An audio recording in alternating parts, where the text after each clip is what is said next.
so strong. She is educated, talented, she knows she's a woman.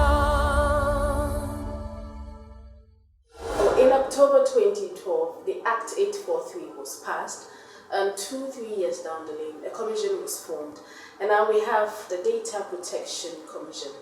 Over the years, the commission has seen a previous CEO, proudly female, and now in the year 2017, it was being succeeded by Patricia Adusei. She's my guest on the ExtraOwoman today. I think she is very extraordinary. But Patricia, tell me why people should side with me that you are indeed extraordinary. Okay, so I'm a woman who is a single parent of 3 girls and have struggled from the very low ranks of government work in the public sector to where I am today at the senior executive level. So I've worked with in almost every possible role that you get in a government institution to where I am now. How many children are we looking at? I have 3 girls. I've had a very supportive ex-husband. Data protection. Your job is to make sure that informations that we consume and also give out is protected. Yes. Organizations, individuals. Promoting national awareness on this skill requires a lot of collaboration with other government institutions and partnering with the private sector and other owners of businesses who we call data controllers in data protection terms, taking it up and doing what the law requires of them to do, which will automatically then enable individuals that they interact with, being customers or patients or clients that work with these institutions, to be naturally informed about the law and how it empowers them. That is slow because a lot of institutions are still under the radar about registering and letting the commission know they exist, and also getting the awareness that they need in order to promote data protection at their levels. So that is slowing the progress of the commission from that angle. If more entities took up the training that was available to them, then their staff will get the awareness that they need to be offered. They will go home and tell their families and friends, and that will reach the community much quicker. So that is something that is lacking, that we're still promoting. To the layman, I would like to break it down. Data protection is, for example, going to a doctor, telling him about your illness, and you know it's not supposed to be out. Your job is to make sure that that doctor does not tell the next nurse or the next patient or your family that maybe you have this kind of disease. That is your job, and that is what you ensure that takes place. Now, you've made a point clear that most people are not aware because of resources. Yes. This is a government institution, right? Yes. And so we would assume that you get funding from the government? Yes, you can assume that. Okay, so then why don't you have resources to reach out to my grandfather in Hohoi or Brukum? Why don't you have the resources? Your assumption would be right because we're a government institution, that in fact we don't get government budget for this commission. This commission generates its revenue from the registrations that we get from institutions and from training and raising public awareness, and donations from other funding organizations that donate funds to us. Those are sources and channels for generating revenue, and so our revenue levels are not as high as when we have capital injection from government. Okay, so per the law there are penalties if an individual or an organization breaks or breached the law. So before I took office, my predecessor did some prosecutions or threatened some prosecution, I have to put it that way, in some organizations that did not end up in court for any of them. Why? Because the focus was on the lack of registration with the commission. So once they get a letter to say you haven't registered with the commission, they come off and register, and then the issue is gone. we, when I took up office, realized that there's a whole lot of capacity building required on two fronts. One is to enable the staff in the commission to properly get the skill set that they need to operate on behalf of the commission to deliver the mandate of the commission. One of our critical mandates is to educate the public on the requirements of the law and how it applies to their business. That hadn't been done. And so it's quite unfair then to go and prosecute someone when they haven't had the education they need. They don't understand that the law exists or how it applies to them. I reckon that if you take such a case to court, you're going to kind of lose. And so we have embarked on first building capacity so that our staff here that they have enough understanding and knowledge about what our mandate is and how to deliver the mandate, and then have a grander scale of national awareness, sending staff out to the regions and to different sectors to raise awareness, which we've done a lot of in 2018 and this 2019. So you just said that some people, when arrested or when they are found wanted, they could say that they weren't aware, and that wouldn't be fair prosecuting such a person. If you allow such excuses, everybody will say that I wasn't aware. We don't consider it an excuse. We are able to assess whether you are aware or you're not aware. How do you do that? Because the law requires you to have registered with the commission. And that we have now ensured that it's in the newspapers periodically. We remind organizations in the newspapers. We have now improved our website, make it more accessible, more engaging. We have been on radio and TV throughout the year. So now you can potentially say that you never heard. Now when you come onto our radar, depending on how you came, was it through a complaint? Was it through a spot check? Did we do an audit? Did someone report you? That will enable us to assess you further to determine whether you have consciously breached the law or you are just blatantly non-cooperative and not obliging with your obligations. We will be able to make that assessment and then make a case against you, whether directly or in court. So what's the extreme? What some of the extreme penalties individuals or some of the organizations have had to face? There are penalties from fines, financial fines that you will have to pay. There are sanctions that you could be forced to take certain action, and then there are imprisonment attached to certain areas of the law. How many years are we? Between 2 years and 10 years. Wow. Yes, that we could prosecute you to then go through that if necessary. So telcos are also supposed to register with you. Yes. We've had cases, extreme cases, where in case of a criminal case, information such as call history, messages have been retrieved, and then sometimes it helps in resolving or leading to the arrest of the culprits in one way or the other. There is an industry code of practice for every industry, and there are circumstances under which the telcos could do that, and there has to be a criminal act caused, and the police or national security would have to be involved to enable them to do that, or it has to be subpoenaed by court. So one thing that really personally worries me is churches springing up, and already existing ones, the prophets. Yeah. You go to a church, you go for counseling, they call it, and you sort of pour your heart out to a prophet because you believe in some kind of spiritual rescue, and the next minute he's preaching in the church and using you as reference to the extent that he sometimes you see them, they call the person on stage, and then they say, tell them, didn't I do this? Didn't you have this condition? Didn't I? Is this not a breach of contract? That is totally illegal.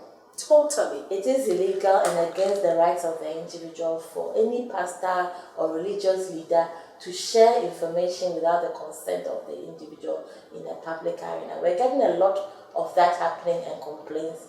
Recently, we ran a workshop in June inviting church leaders and religious leaders. We were very pleased to see the chief imam sent people to represent his religion, and we had some Christian church leaders there as well, engaging with the commission, discussing the pros and cons of their work and their calling and the impact on individuals and implications of what their church business is about. We had a good conversation with them, and for those that attended, we ended the workshop in a consensus that things had to change. The churches also have to register with the commission and comply with the full requirements of the law, and we've had a lot of registration from churches since then. So if there's a church that is still carrying on these counseling and collection of informally collecting personal data and then putting it out there without the say-so of the individual, when we get complaints, we do take action. Recently, we've taken action against the church, and we've had to involve the CID to ask a pastor to put videos down from Facebook and social media of the individual who complains. Do some of these churches get to be shut down? Because I think they should. Well, when this particular church had refused to take the video down, that was a threat. They had refused? Yes, so we had written to them directly from the commission, and they hadn't acted on taking the video down. So when the CID was involved, the intent was to actually close down their church. Unless they took the video down, then they did. Then they did. But in the near future, or let's say immediate future, are you looking at these churches having to register with the commission before even operating? They are under the obligation to register. Okay. Every entity in the country, after incorporating or registering with the Registrar General, has 2 weeks or 3 weeks, I think it's 21 days, to be registered with the commission. So, and if you existed before the passing of the law, you had 3 months. So 3 months from October 2012 is long overdue. So every church or religious institution in the country needs to be registered with the commission to enable us reach out to them and invite them to come for training and awareness.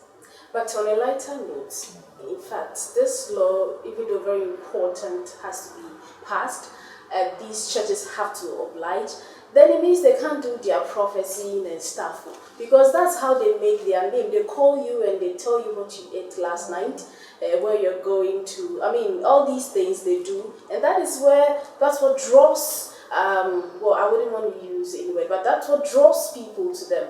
So now that they cannot go into details, it means that they're going to lose. There are 2 things we are doing. One, we are empowering individuals to understand the power that this law gives to them, and to be able to give them more knowledge and awareness about choices they can make. Which church is actually compliant and which church is not. You can actually search online at our website to find out if a particular church is registered in the commission or not.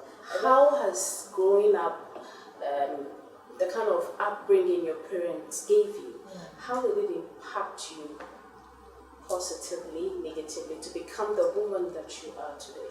Okay, so my dad is a very pro-education kind of person. He's a retired barrister, and my mom also is very into educating and girls getting education. So between the 2 of them, they really empowered me and my siblings to get as much education from a very young age. My dad was the kind of person that gave us extra tuition.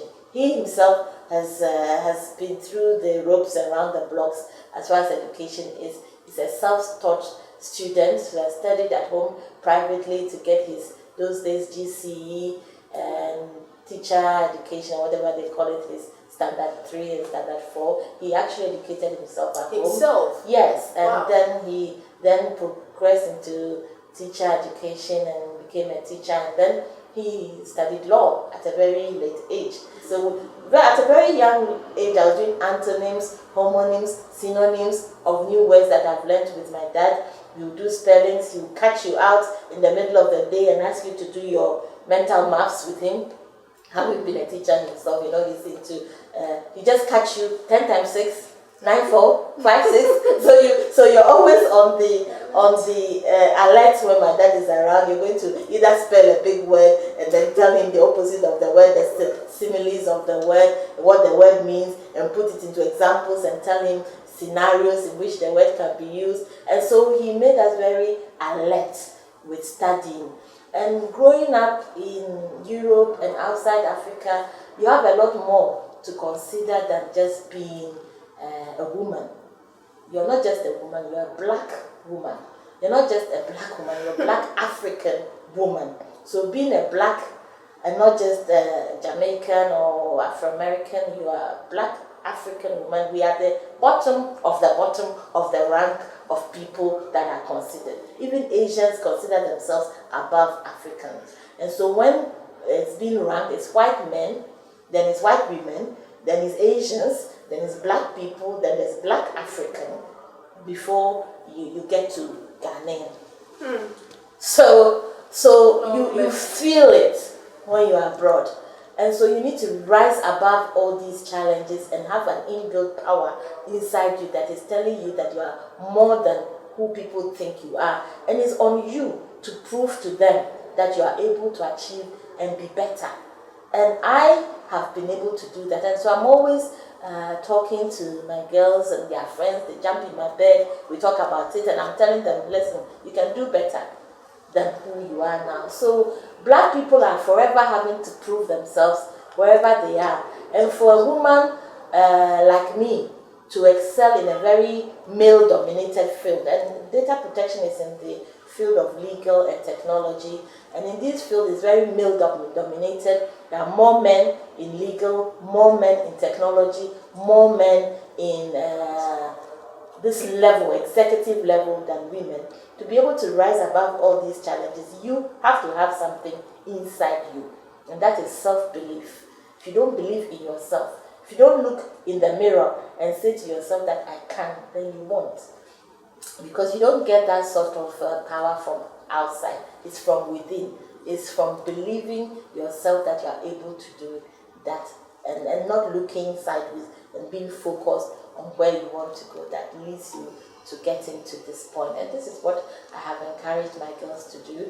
2 of them have finished university and masters, and now getting into their professional standards of where they want to be, and continue to strive, and I continue to push them to do this. And even my youngest daughter is planning who she wants to be and working on it and pushing herself to, because that's what we do.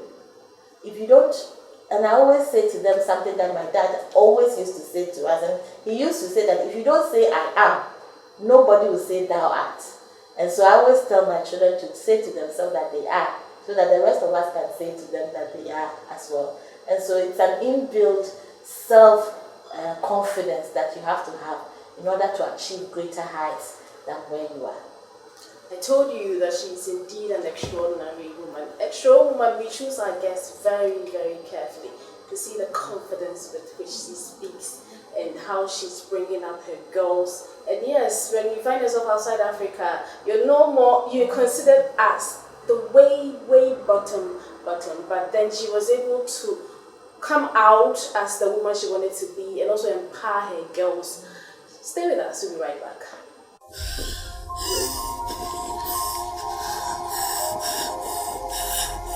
Cut.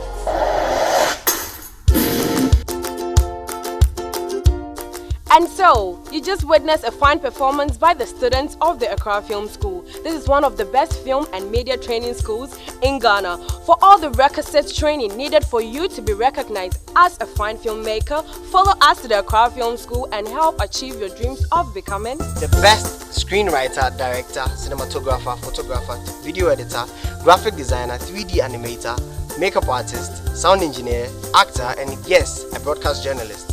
In Accra Film School, we love what we do. She's beautiful, so strong. She is educated, talented. She knows she's a woman. Welcome back to the ExtraOwoman show. I'm talking to Patricia Adusei. She's a current executive director for the Data Protection Commission. Who is the lucky man in your life? He knows himself. We don't know him. You don't know him. We want to know We him. want to keep it like that. Yeah, a little bit. Just give us a little bit. A little bit. Okay, he's a self-employed person that owns his own business. Mm-hmm. And that's all you're going to No. Okay, I'm sure you're not going to mention me, but how is it with your girls? Is he close with your girls? very close, very friendly. They are very pally with him. Oh, I see. So he's been around for a while. Yes. Okay, so are we going to hear another wedding bell soon? Nope, absolutely not. That's totally out for you now. Well, yes. Never say never, but no. You don't love him enough to settle. What has weddings got to do with love? Okay, in Africa, it's a perception that you love each It's other. got nothing you to must do settle. with No. It's a decision you make. It's a decision two people come to